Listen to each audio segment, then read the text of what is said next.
محمد جاوید بجنور سے معلوم کرتے ہیں، میت کی قضا نمازوں کا کیا کفارہ ہے؟ نماز اسلام کا بہت ہی اہم رکن ہے جس کی ادائیگی ہر مسلمان عاقل بالغ پر ہر حال میں فرض ہے، چاہے وہ بیمار ہو یا یہ کہ صحت مند ہو، سفر میں ہو، حضر میں ہو، خوشی میں ہو، غمی میں ہو، جوانی میں ہو یا بڑھاپے میں ہو، ہر حال میں نماز کا ادا کرنا ضروری ہے۔ اگر نماز قضا ہو جائے تو اس کا کفارہ یہی ہے کہ اس نماز کو ادا کیا جائے اور بعد میں اللہ تبارک و تعالی سے نماز کے قضا کرنے کا جو گناہ ہوا ہے اس پر توبہ اور معافی مانگی جائے۔ زندگی میں کسی نے بھی نماز کا کوئی کفارہ نہیں ہے، لیکن اگر کوئی آدمی کسی وجہ سے زندگی میں اپنی کچھ نمازیں ادا نہیں کر سکا، بہت بیمار تھا، نماز پڑھنے کی ہمت ہی نہیں ہوئی، یا یہ کہ 2-4 نمازیں بے ہوشی کی وجہ سے آخری وقت میں چھوٹ گئی،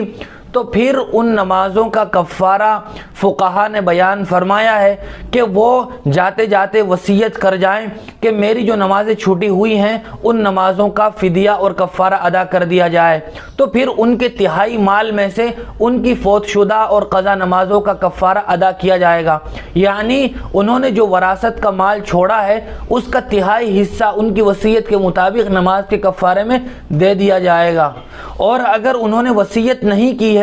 تو عاقل بالغ اس کی اولاد کے لیے یہ خوشی اور خوش قسمتی کی بات ہے کہ وہ اپنے باپ کی یا اپنے ماں کی طرف سے قضا شدہ نمازوں کا کفارہ ادا کر دیں، لیکن ان کے لیے واجب نہیں ہے چونکہ باپ نے یا ماں نے کوئی وصیت نہیں کی ہے۔ اور اگر وہ کفارہ ادا کرتے ہیں تو وہ کفارہ 2.25 کلو گیہوں یعنی صدقہ فطر کی مقدار کے برابر صدقہ دینا ہے، چاہے 2.25 کلو گیہوں دے دی جائے ایک نماز کے بدلے میں، چاہے اس کی قیمت دے دی جائے، اور ایک دن کے حساب سے 6 نمازوں کا کفارہ ادا کرنا ہوگا، 5 نماز فرض اور 6ٹھی نماز وتر کی نماز ہے۔